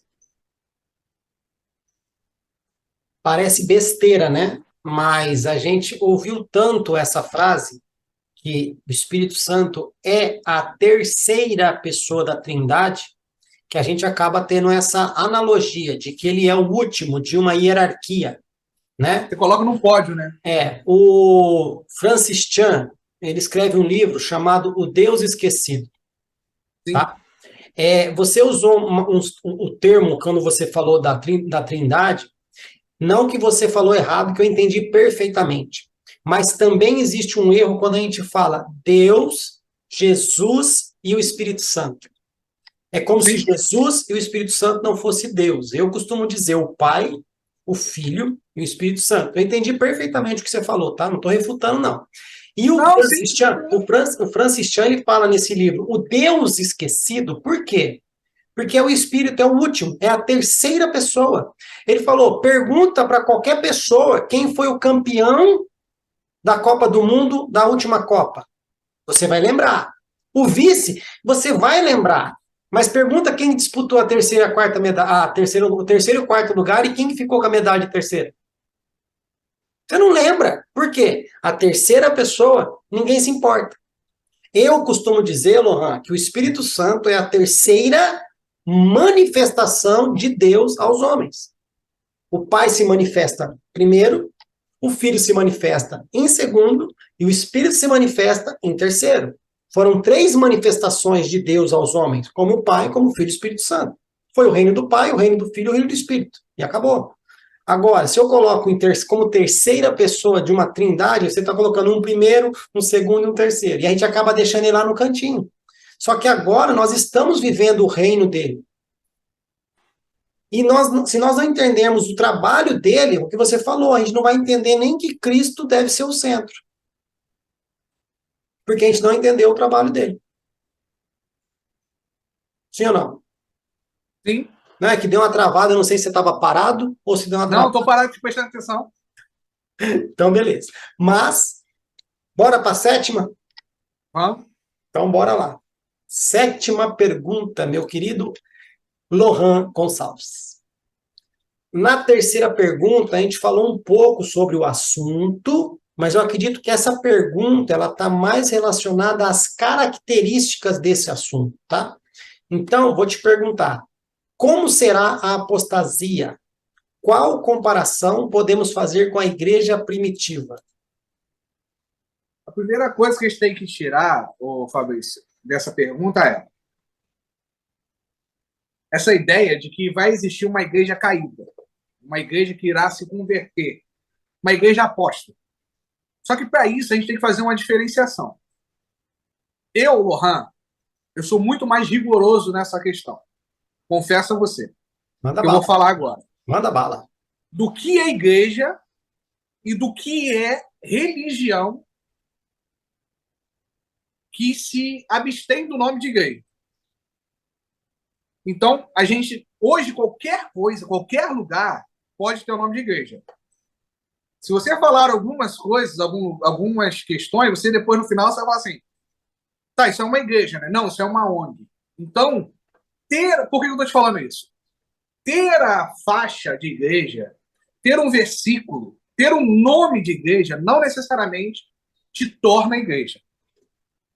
A Bíblia fala que nós somos corpo de Cristo, onde Cristo é o cabeça, nós somos os seus membros, né? E que a igreja se reúne em torno de Cristo.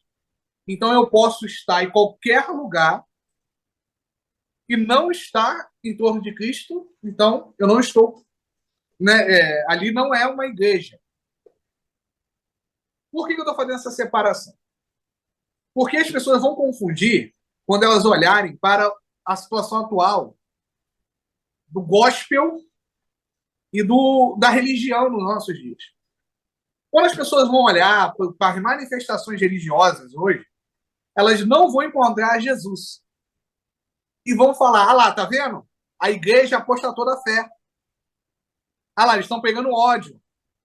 Olha os escândalos. Vão olhar para esses líderes que têm surgido, para essa situação que a gente tem enfrentado nos últimos dias, e vão enxergar aquilo dali quanto igreja. Mas por que aquilo dali é igreja? Porque lá pede dízimo, porque lá o povo ora, porque lá tem Bíblia, porque lá tem pastor e tal.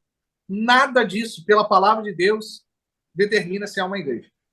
Para ser uma igreja, você tem que estar em torno de Cristo, a qual Cristo é o cabeça. Então, a igreja de Cristo, ela de maneira alguma se apostatará da fé. A igreja de Cristo. Quem é a igreja de Cristo? Aquele que tem Cristo quanto cabeça. Aqueles que estão debaixo da ordem de Cristo. Aquele povo que se reúne, seja em local, seja em casa, seja em qualquer lugar, mas que estão sob a ordem de Cristo. Aí não importa se tem placa, se não tem. Então, todos aqueles que fazem parte da igreja de Cristo, que estão debaixo da submissão do cabeça, que é Cristo Jesus, este jamais se apostatará. Mas, em contrapartida, todo esse sistema religioso gospel irá se difundir, irá ser exterminado, irá se findar. Isso é a profecia que já tem há muitos anos. David Wilson, aquele que acabou caindo com a prostituta, Jimmy Swaggart. famoso, Jimmy Swaggart. Ele falou que todas essas igrejas iriam se fechar.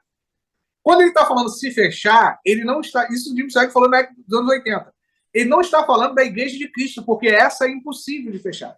Ele está falando desse sistema religioso. Então a gente tem que fazer essa separação. A igreja de Cristo, ela não apostatará da fé. A igreja de Cristo, ela não terá que se converter, porque ela está sob o domínio de Cristo. Então, a igreja de Cristo ela é perseguida não quando fecha um local. Fecharam o local lá e tal, a igreja sendo perseguida. Não, a igreja de Cristo é perseguida quando ela, na Nigéria, onde os irmãos não têm nem onde se reunir. E a mensagem do evangelho não pode ser pregada. Então, a gente tem que fazer essa separação. Então, como ele falou, Jimmy Swaggart falou, eu acredito também, né, que esse movimento gospel irá se findar daqui a alguns anos. Vai ser um movimento que existiu, onde essas igrejas elas não vão se sustentar. Embora eu tenha uma divisão na minha cabeça se ela é benéfica ou não. Por quê? Eu acredito que esses lugares têm um benefício. Sim, tira pessoas da rua, tem pessoas que se convertem ali, que encontram o evangelho ali. Uma ponte, né? São benéficas. Mas a minha dúvida, e aí é uma questão que eu não tenho certeza, uma dúvida, que eu tenho perguntado ao Senhor, se o mal que ela gera é maior ou menor do que o bem. Porque não adianta ela tirar 10 pessoas da rua e mandar 100 para a rua, tá entendendo? E fazer 100 se afastarem de Deus. Então, a minha dúvida, aonde eu pergunto ao Espírito Santo é assim, beleza, esses lugares têm as suas funções sociais, né?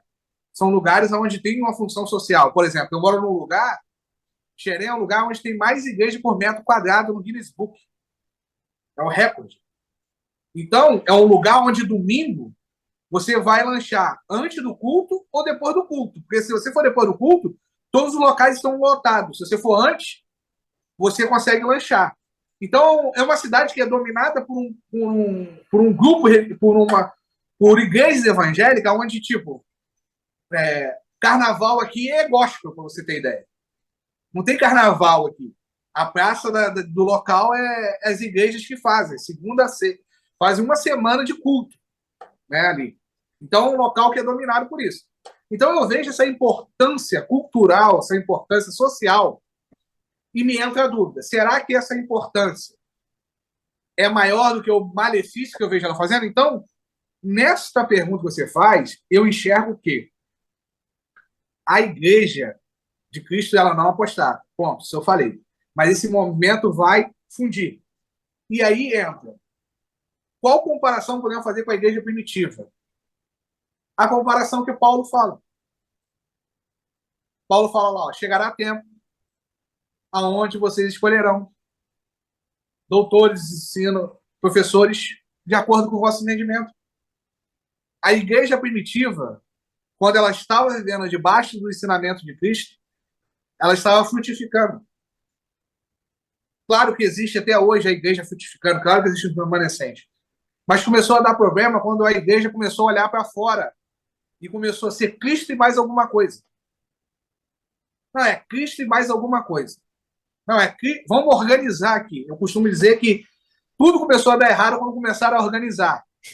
Vamos anotar o nome da galera aqui, vamos ver quantos tem, né? É aquela história da contagem que Davi também caiu lá no Antigo Testamento, né? Do censo. Começou a fazer censo. Vamos ver quantos membros a gente tem. Aí um discorda do outro teologicamente, fala assim, tá, se eu não concordo com você, eu vou para esse outro caminho. Quem vem comigo? Aí vai uma galera para lá. Então a igreja primitiva, quando ela começou a se afastar da simplicidade que é em Cristo Jesus, do evangelho, que era o quê? Reunia nas casas, no templo e na sinagoga. Era essa a reunião deles. Eles estavam juntos nas casas, nos templos e na sinagoga. O que significa isso? Não tinha lugar. Onde eles estavam em torno de Cristo. Cristo operando. Quando eles começaram a expandir, o negócio começou a ter que criar uma organização. E aí começou a olhar e falar assim, não, peraí, vamos... Pô, o que esse cara está falando aqui tem sentido. Claro que a igreja ela vem amadurecendo. Nós somos muito mais maduros do que os irmãos da igreja primitiva. Só que junto com essa maturidade, costumo dizer, veio o trigo, mas veio o joio também. Claro que hoje a gente não precisava mais falar gritando, né? Tem um microfone. A gente vai evoluindo. Mas essa evolução acabou trazendo esse joio, que acabou, às vezes, ganhando mais ênfase do que o trigo. Então, o evangelho de Cristo ele é tão simples que a igreja começou a se perder. Não é só isso, não é possível. Tem que ter mais alguma coisa. Então, tipo, tem que ter uma igreja preta, tem que ter um local assim, tem que ter isso, tem que ter aquilo. É para fazer para Deus, tem que fazer o melhor. Aí vai perdendo aquela simplicidade e o Espírito Santo de Deus, aí vai ficando daquele jeito que eu falei, né? Fraquinho. Ou seja, Cristo vai desaparecendo, aonde não tem mais só Cristo. Tem Cristo e mais alguma coisa. E quando você vai para um ambiente onde só tem Cristo, para essas pessoas é a morte. Você chega no ambiente e fala assim, aqui não tem nada, não tem microfone, não tem louvor, não tem nada. A gente está aqui em torno de Cristo. Pronto, essas pessoas não têm necessidade de estar ali. Não querem estar ali. Elas querem estar ali por outras coisas, né? Que foi se tornando cultural no nosso meio. Então, acho que o que a gente tem que aprender com a igreja primitiva, claro que a gente hoje está muito mais avançado que eles, é não se apartar da simplicidade que é em Cristo Jesus. Cristo é muito simples.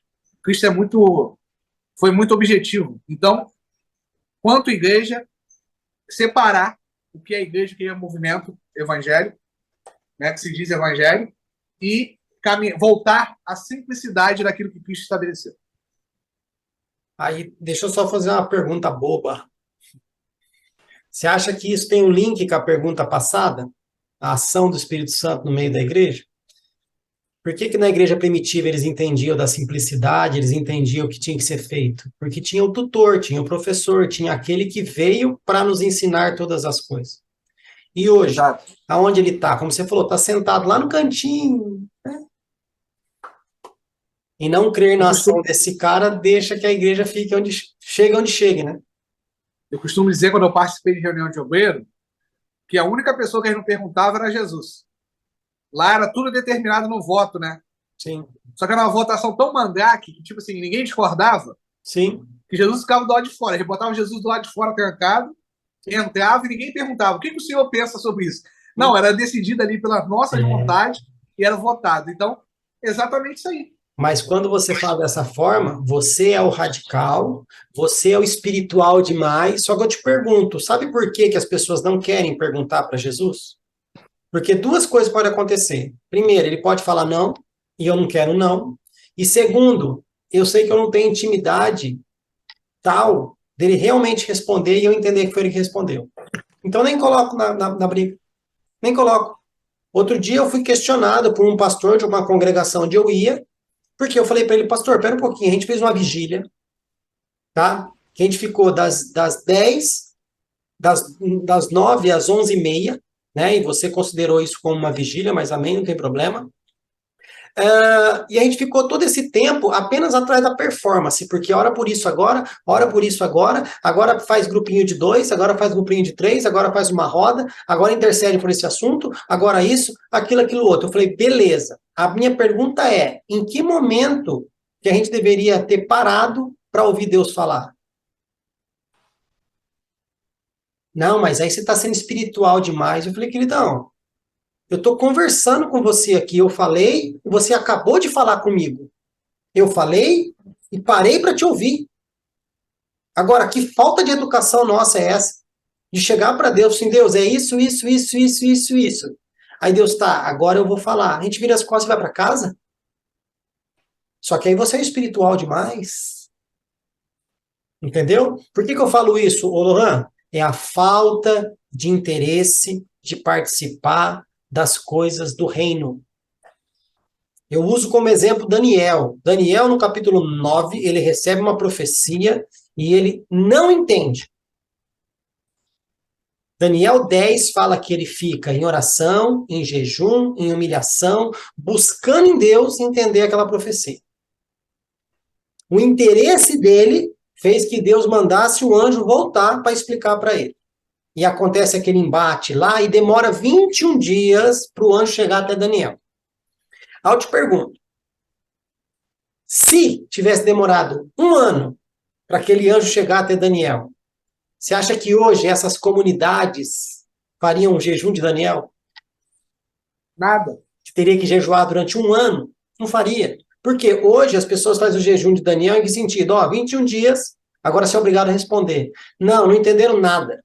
Daniel se mostrou interessado. Aí eu te pergunto, se eu quero que o Espírito Santo trabalhe na igreja, quem é a pessoa a quem eu tenho que perguntar as atitudes que eu tenho que tomar na igreja?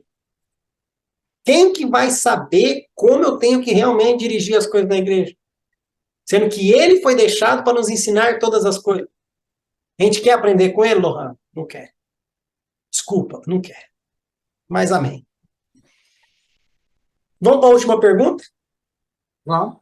Última pergunta que você estudou, né? Porque depois tem uma pergunta surpresa ali que eu não quero nem saber. Bora lá. Oitava pergunta.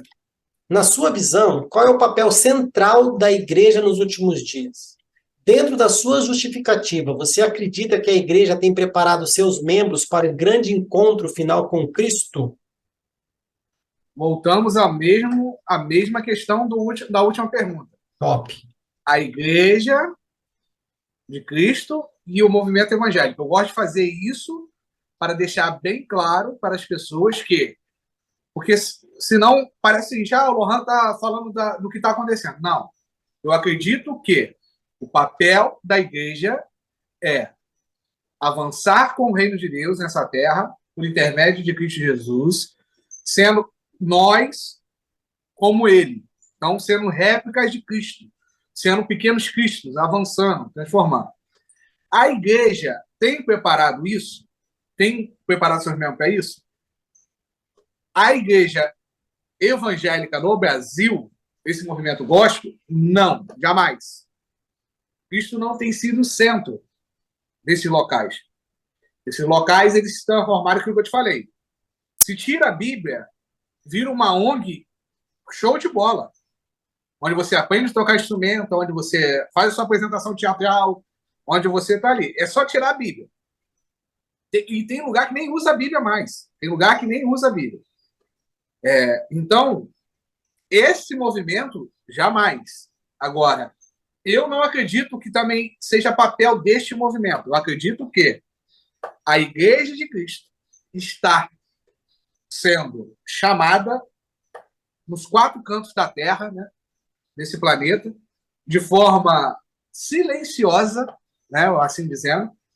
Eu acredito que tem pessoas em todo canto que daqui a pouco vai começar a se juntar. Eu lembro de uma irmã, a gente foi no encontro no Rio de Janeiro, irmã Maria, e ela falou algo que eu nunca esqueci. É uma irmã, ela não tem nem muito conhecimento teológico, mas é uma irmã de Deus. E ela falou: meu filho, Deus está fazendo um ajuntamento do seu povo nessa terra, assim como ele ajunta a abelha no mel. Vai vir abelha de tudo quanto é canto, onde você nem imagina que existe, vai vir. Então, eu acredito que o Senhor está convocando a sua igreja. Tem pessoas que a gente nem conhece, que nem se imagina, que já estão reunindo em torno de Cristo, que estão avançando, que a gente nem pensou, que está sendo despertada pelo Espírito Santo, né, para ser esta resposta que a humanidade precisa, que é ser conforme o primeiro Filho de Deus, que é Cristo Jesus.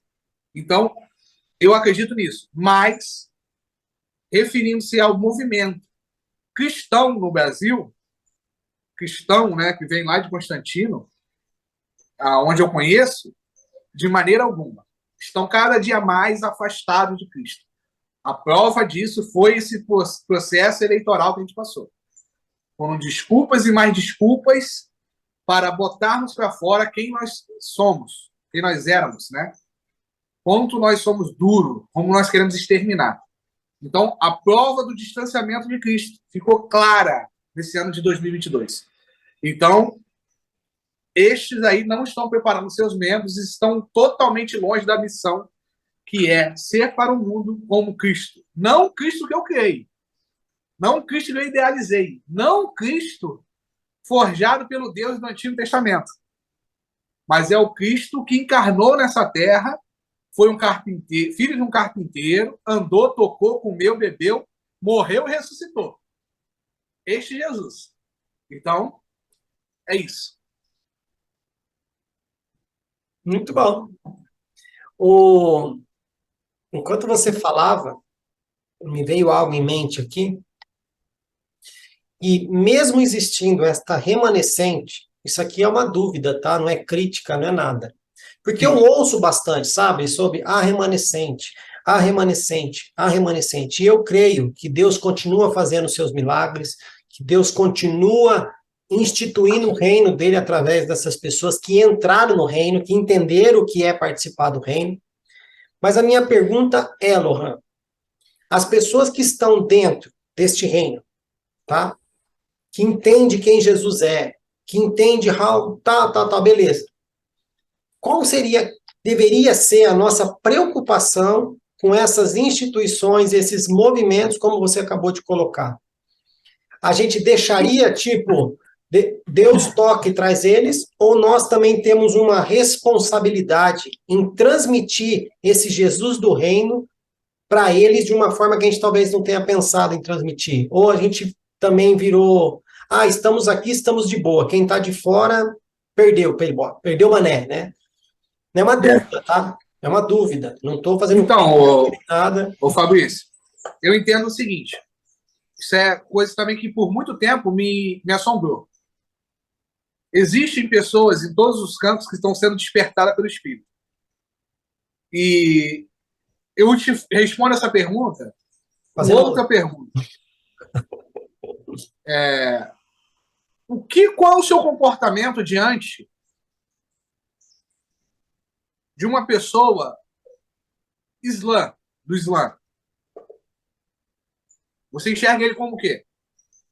Eu enxergo ele como um ser humano. Eu nunca tive esse contato, tá? Não, na questão religiosa. A gente enxerga ele como o quê? Cara, alvo do evangelho. Para mim, é uma pessoa que precisa entender que, além de ser filho de Abraão, ele precisa entender quem Jesus é. Sim, eu estou falando na questão do Islã, porque Tem os radicais, né? eu estou querendo dizer o seguinte, que quando a gente olha para outra religião, isso é duro para a gente acreditar. Sim. A gente enxerga como alvo do evangelho. A gente olha para uma pessoa de matriz africana, da religião matriz africana, seja ela qual for, e a gente enxerga o seguinte: essas pessoas são alvo do evangelho, correto? A gente enxerga assim. A gente quer que essas pessoas tenham um encontro com Jesus, não é isso? O sistema religioso é alvo do evangelho mesmo. Sim. Igual. Então, quando você faz esse questionamento, o que eu devo fazer? O que eu devo fazer? Aquilo que o Senhor pediu você para fazer. Para mim, Lohan, o Senhor falou, sai. Eu saí.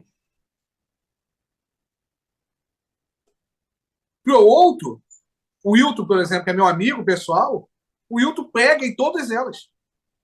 Ele vai em todas elas. Eu, Lohan, não gosto de pegar. Eu gosto de cuidar de pessoas. Então, eu gosto mais desse papo aqui. Sim, sim, sim, sim. O estilo meu de ensinar é mais assim, do que literalmente ter que botar terno, microfone. Eu não gosto de microfone. Não gosto. Se vestir para poder pegar, ficar ali, só falar, não ouvir, isso para mim já não é mais. Mas, enfim, o que eu estou querendo te dizer? Uma das coisas que as pessoas têm quando elas são despertadas é achar que tem a necessidade de salvar esta religião. Ou seja, eu sou o salvador desta religião. Eu fui impactado por essa mensagem, eu fui impactado por esse chamado, e agora eu tenho que libertar todo mundo que está aqui dentro. Não é assim. Porque a gente não faz isso com todas as religiões. Você não se torna membro de alguma outra religião para ficar frequentando ali e querer converter as pessoas ali. Agora, tá, Lohan, então qual deve ser meu papel? O mesmo que é na comunidade. Que as pessoas olhem para você e enxerguem em você o quê? A diferença, enxerguem Cristo. Então você vai ser Cristo aonde você estiver. Então, o nosso papel não é libertar este povo. Esse povo está precisando de libertação. Esse povo, não, esse é um papel do Espírito. O nosso papel é ser como Cristo em todos os lugares. Agora, qual é a atitude que eu vou tomar? Não sei. De repente, o Senhor te usa no meio deste povo como professor de escola dominical para ensinar a verdade. Talvez o Senhor te ensina no meio deste povo só como membro, mas vivendo uma vida diferente. Talvez o Senhor faça como fez comigo. Sai, eu te tenho um negócio preparado para você aqui. Talvez o Senhor faça como fez na vida do meu amigo Wilton. Ele caminha com a gente e continua indo, pegando nesses lugares. Então, isso é algo específico. Mas a primeira coisa que a gente tem que ter na cabeça é: nós não temos que libertar ninguém de nada. Nós temos simplesmente de anunciar a boa nova. Então, isso é uma questão muito pessoal, do chamamento de cada um. E é isso, é enxergar dessa forma. Você, como alvo do evangelho. Eu olho para as pessoas e falo assim, cara, mas fulano é pastor, tá, mas ele é alvo do evangelho ainda. Ele não recebeu. Mas ele é pastor há tantos anos, tá, mas ele ainda não recebeu Cristo. Mas como é que você tem coragem de falar isso? É só você olhar pelas obras e pela atitude. Ele não reflete Cristo. Cristo não faria isso. Quanto mais a pessoa refletir Cristo, mais de Cristo ela tem. Então, se ele não tem nada de Cristo, é porque ele não teve encontro com Cristo ainda. Então, eu enxergo como o quê? Como alvo do evangelho. Mas foi por esse motivo que eu te perguntei. Não foi o fato da gente ter que salvar e se tornar o salvador. Não é nesse sentido. Porque Cristo faria isso. Deixaria as 99 e iria atrás daquela perdida. Eu falo o seguinte, a gente está dentro de uma situação que a gente se coloca como, uau, agora sim, estou no lugar certo. Mas lá está tudo errado, lá vai dar ruim e tal. Beleza, mas são pessoas lá também. Não estou dizendo no sentido de ter que ir lá na porta ficar panfletando isso, não é isso. Eu falo, a nossa atitude agora é o quê? Seria o quê? Orar, interceder e transmitir esse Cristo que nos foi revelado para que eles entendam que nós estamos fazendo algo diferente? Foi nesse sentido, tá? Mas foi uma pergunta, não foi uma, Não, mas uma sim, crítica, uma sim. refutação, nada não. Então, mas é isso que eu estava te falando. Só que isso é um sentido que a gente tem que carregar não só para lá, Sim, para mas para tudo. todos, entendeu? Para todos. Para todos. Isso Sim. aí, perfeito, entendi. Muito bom. Só que você respondeu as 8 perguntas, porém, olha aqui que eu tenho para você. Eita, rapaz. Tá? Tem um monte de Vamos pergunta lá. aqui dentro. Eu não sei o que vai sair, tá? Eu sei quais as perguntas estão aqui dentro, tá? Eu estou pegando de forma aleatória, mas você tem toda a liberdade de ouvir a pergunta e falar, cara, pula, essa daí eu não quero responder, eu quero responder outra. Beleza?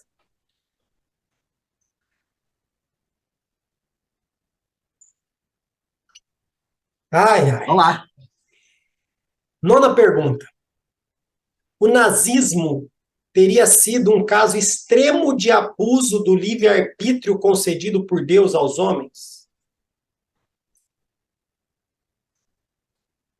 Cara, o nazismo é uma representatividade Mas você vai do responder? pecado. Vai Vou responder? responder. Vamos embora.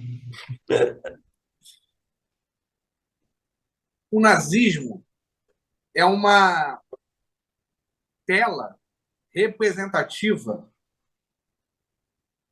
da maldade incluada através do pecado no ser humano, né? Claro que falar sobre Hitler e nazismo é algo difícil porque a gente não tem conhecimento, né, histórico suficiente para entender o que foi. Mas ali é o retrato de como o pecado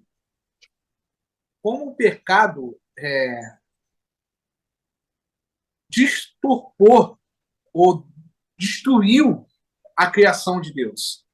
O homem querer exterminar aquilo que é diferente, o homem se colocar numa posição de melhor, de uma raça melhor, né?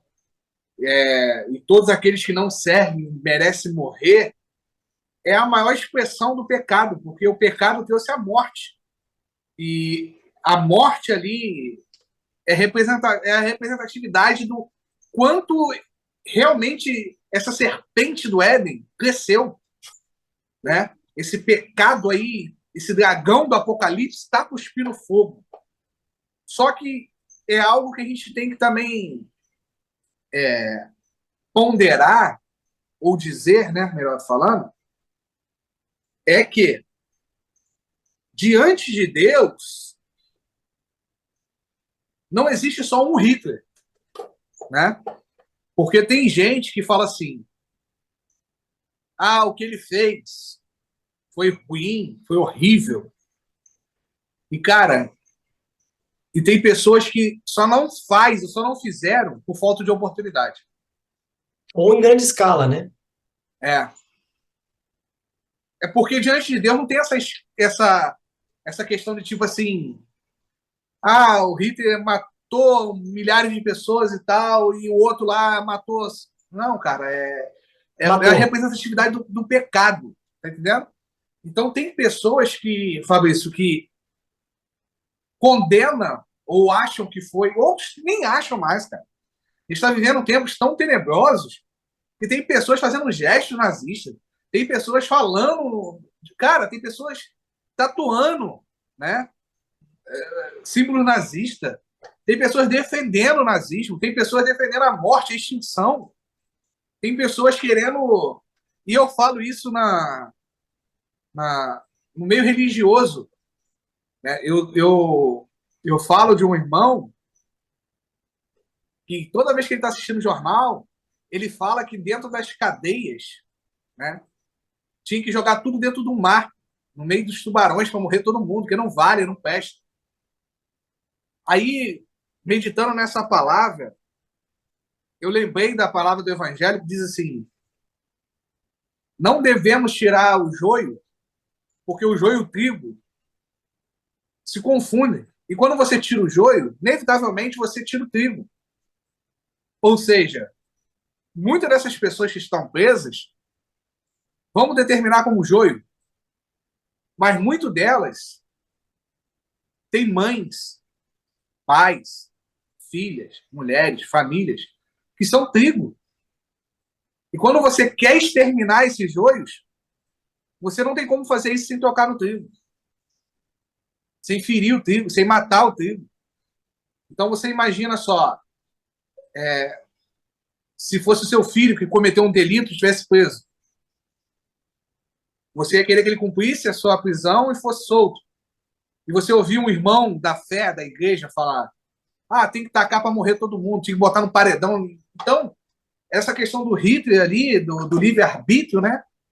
É um arbítrio que o homem está cometendo desde do pecado. Quando o homem se volta, né, contra aquilo que Deus estabeleceu contra a vida. Então, tudo aquilo que vai contra a vida, ele vai contra Deus. E se ele vai contra Deus, ele não só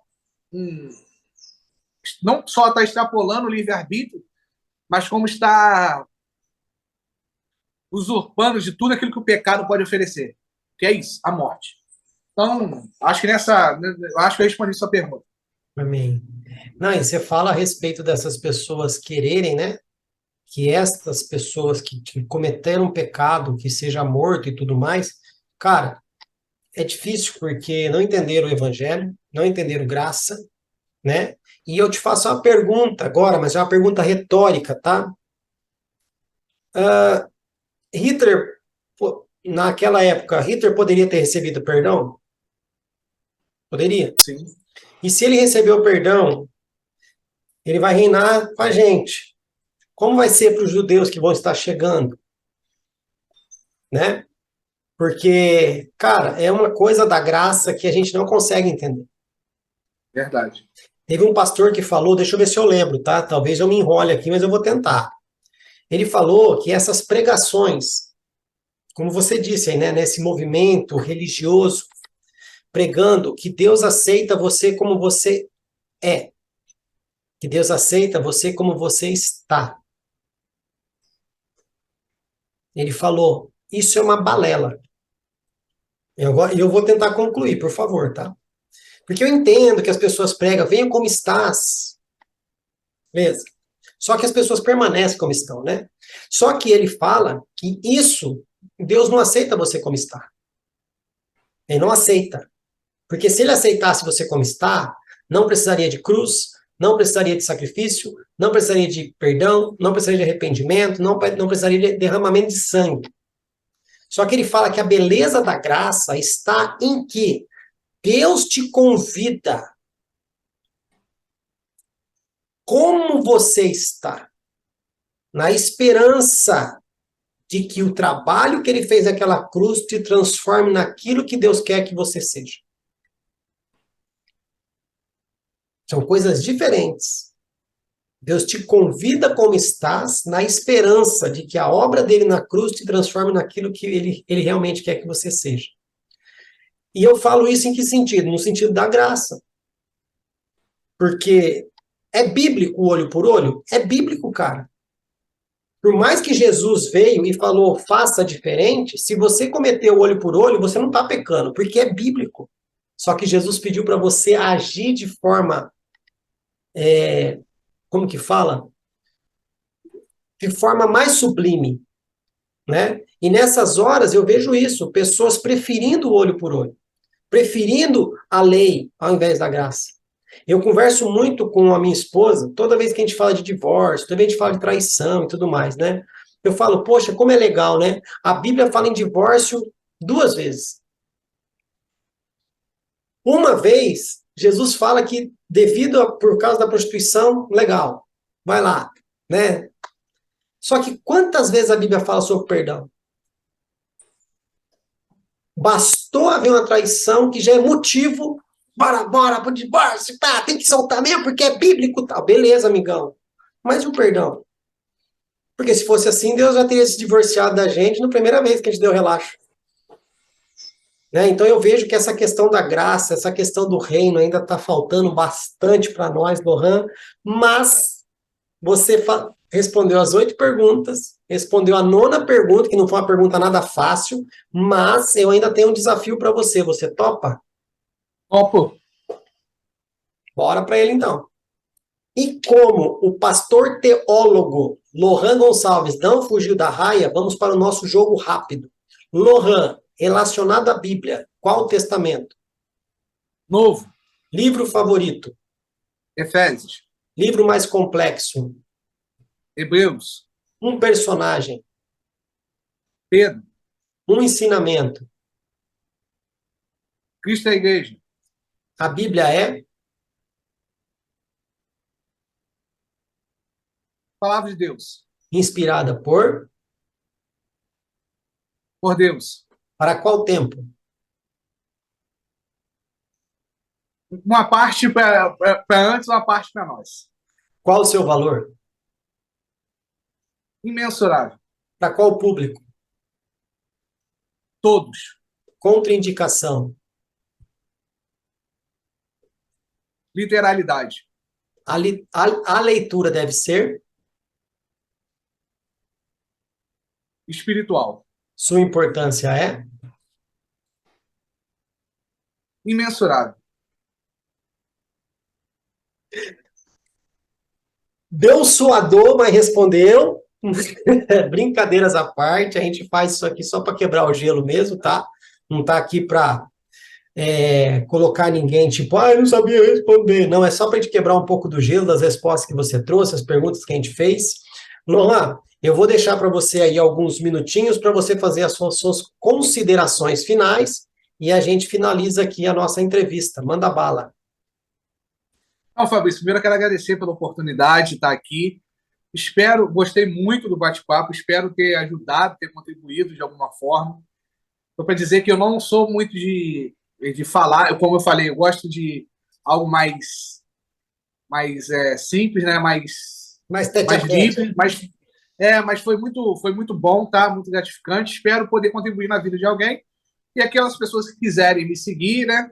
No Instagram, a gente está sempre atendendo em todo o Brasil também, precisar de terapia online, tá? A gente faz de forma online também em todo o Brasil. É só me chamar lá no Instagram lá e estou aberto aí para ajudar quem puder. Foi um grande prazer, cara. Estou muito feliz de ter te conhecido, ter conhecido esse trabalho que você faz aí. Cara, fique tranquilo que toda postagem que a gente for fazer, você vai estar marcado, a sua rede social vai estar lá, então as pessoas que se interessarem vão poder te encontrar. Eu agradeço, tá? Porque, como eu te disse, para mim é muito gratificante saber que eu conheci alguém que conheceu alguém que conheceu alguém que conheceu alguém, e eu sei que você conhece alguém que eu gostaria muito de ouvir aqui. Então, um papel para você indicar essas pessoas, falar para elas o que você passou aqui e ver se a gente consegue trazer esses cabras para falar aqui, beleza? Beleza? Então, meu querido, muito obrigado. Em nome do canal Reino 360 Graus, eu quero pedir para que Deus abençoe o seu trabalho, o seu ministério, os seus estudos, a sua vida, que você realmente viva de forma a transmitir esse reino para as pessoas, independente se é dentro de uma instituição, fora da instituição, dentro da igreja ou fora da igreja, mas que você seja uma célula desse reino aonde quer que você esteja. Muito bom, querido. Deus abençoe. Muito obrigado pela sua participação. A gente vai ficando por aqui. Até a próxima. Tchau, tchau. Tchau.